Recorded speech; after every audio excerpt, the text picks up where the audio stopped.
मूसा एक स्टैंडर्ड बन गया, परमेश्वर उसको एक एग्जाम्पल बनाए, एक उदाहरण के रूप में रख दिए हैं सबके लिए, एक स्टैंडर्ड के रूप में रख दिए सारे इजरायलियों के लिए। मूसा ने कहा एक भविष्यवक्ता आएगा मेरे जैसा, वो अब स्टैंडर्ड बन गया है।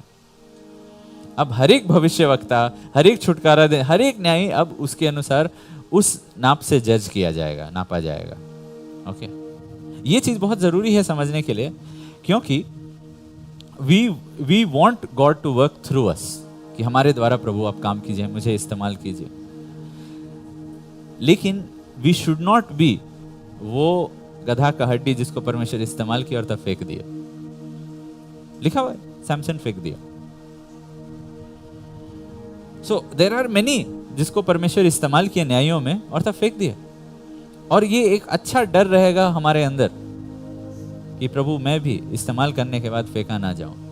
पौलुस के अंदर यह डर था कि मैं निकम्मा ना ठहरूं। ये एक अच्छा भय है, बहुत ही अच्छा डर है कि Lord I don't want to be thrown away instrument जिसको आप इस्तेमाल किए और फेंक दिए। ये चीज अपने मन के डॉक्ट्रिन में घुसाइए कि परमेश्वर आपको इस्तेमाल करके फेंक सकते हैं। तो ये तो परमेश्वर का चरित्र के खिलाफ है, परमेश्वर का चरित्र के खिलाफ है। लेकिन अगर हम लोग अड़े रहेंगे सिर्फ प्रभु मुझे इस्तेमाल कीजिए, मुझे इस्तेमाल कीजिए, use me use me use me use me use me, but not work in me work in me work in me, तो परमेश्वर बोलेंगे ठीक है चलो आई विल यूज यू। तुम्हारा पूरा ध्यान क्या आपके ऊपर है? मुझे इस्तेमाल कीजिए, मुझे इस्तेमाल कीजिए, मुझे इस्तेमाल कीजिए। जबकि अगर हमारा ध्यान रहता है कि लॉर्ड मेरे अंदर काम कीजिए और तब मेरे द्वारा भी काम कीजिए, तब परमेश्वर खुश रहते हैं, क्योंकि तब मैं सेल्फिश नहीं हो रहा हूं कि ये नहीं कि सिर्फ मुझे पवित्र कीजिए, नहीं मेरे द्वारा भी लॉर्ड आप काम कीजिए। दोनों चीज, दो कारण से पवित्रता, बाइबल में दो कारण बताता है पवित्रता के लिए। धन्य है जिनके मन शुद्ध है ताकि वो परमेश्वर को देख सके। पौलुस ने प्रार्थना किया प्रभु आप कौन है, मैं आपको जानना चाहता हूं।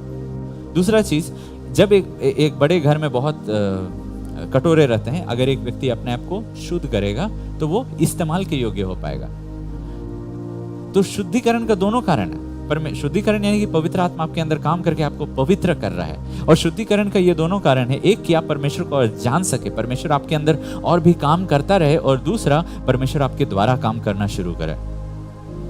लेकिन न्यायों में हम लोग देखते हैं परमेश्वर उनके अंदर कम और उनके द्वारा ज्यादा काम कर रहा था, क्योंकि बहुत बार वी सी दैट एटीट्यूड बहुत बार हम लोगों में भी, कि only small portions of our life हम लोग अपना जीवन का छोटा छोटा भाग को सरेंडर करते हैं। आज भी एक प्रेयर रिक्वेस्ट आया, पवित्र आत्मा वो हर एक क्षेत्र में, जीवन का हर एक क्षेत्र में जहां अभी तक वो पवित्र आत्मा का नहीं हुआ है,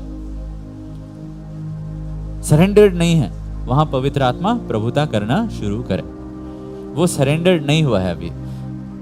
वैसे ही जितना जो एरिया आप सरेंडर करेंगे बस वहीं पे उदाहरण हम लोग बन पाएंगे। आप सोलोमन से सीख सकते हैं, लेकिन वैसा कोई बनना नहीं चाहता है।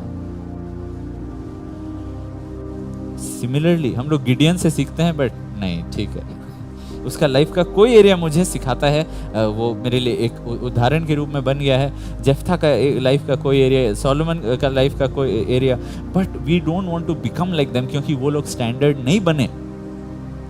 वो लोग स्टैंडर्ड नहीं बने। They were gifted, yes they were gifted, परमेश्वर उनको वरदान दिया, लेकिन वो लोग स्टैंडर्ड नहीं बने। इसलिए ये बहुत जरूरी है समझना कि परमेश्वर हमें एक बेटा के रूप में इस्तेमाल करना चाहता है, बस एक यंत्र के रूप में नहीं। But allow God to work in you. इसलिए परमेश्वर को इजाजत दीजिए, पवित्र आत्मा को आपकी जिंदगी का हर एक क्षेत्र में जो पसंद नहीं है, जहां पे आप दरवाजा बंद रखे हैं, खोल दीजिए पवित्र आत्मा के लिए, ताकि वो घुसे और काम करे। तब आप मर भी जाएंगे, फिर भी आपका जीवन को वो इस्तेमाल करेंगे। Abel, you are dead, you are still speaking. Abel मर गया, फिर भी उसका जीवन अभी भी बोल रहा है। आप मर भी जाएंगे, लेकिन परमेश्वर आपके हड्डियों से भी मिनिस्ट्री कर सकते हैं। Why? Because God worked in that man, then through that man. इसलिए उसकी हड्डियां से भी परमेश्वर काम कर सकते हैं, उसको जिंदा रहने का जरूरत नहीं है। लॉर्ड क्या फायदा अगर मैं चाहता हूं कि मेरा जीवन काल में मुझे इस्तेमाल कीजिए और मैं देख पाऊं कितना मैं यूजफुल हूं, और सब लोग देख पाए कि मैं कितना यूजफुल हूं। You see, that is where we have to be careful.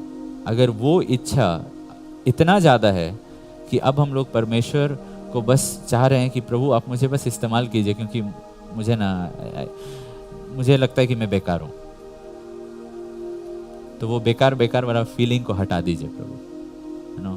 जबकि एक्चुअली परमेश्वर बोल रहे हैं तुमको हम इतना इस्तेमाल करने मांगते हैं कि तुम मर भी जाओगे फिर भी हम तुमको इस्तेमाल करते रहेंगे। पुराने नियम में उन्होंने प्रतिज्ञा को पाया नहीं, इब्रानियों का 11 में लिखा हुआ है, दूर से देखा। यानी कि वो प्रतिज्ञा पूरा होता जाएगा, तुम लोग मर जाओगे, वो प्रतिज्ञा भी आता रहेगा। यानी कि प्रतिज्ञा तुम इन लोगों के जीवन में, इब्राहिम का जीवन में उसके मरने के बाद भी काम करता रहेगा, क्योंकि परमेश्वर उसके अंदर काम किया और तब उसके द्वारा काम किया। That is God's best for us, for you and for me, not कि बस इस्तेमाल किया और फेंक दिया। जस्ट लाइक जीसस, आपका भी जीवन मनुष्यों के लिए ज्योति बन जाएगा और परमेश्वर मृत्यु के बाद भी आपको इस्तेमाल करते रहेंगे। लेकिन मृत्यु के पहले आपको पानी से होके जाना पड़ेगा, जल प्रलय से होके जाना पड़ेगा, आपको आग से होके जाना पड़ेगा, और परमेश्वर आपको और भी पक्का कर रहे हैं, और बिता रहे हैं आग में, और भी पक्का कर रहे हैं, और भी रिफाइन कर रहे हैं। इसलिए पौलुस ने कहा, I don't want to be used and disqualified.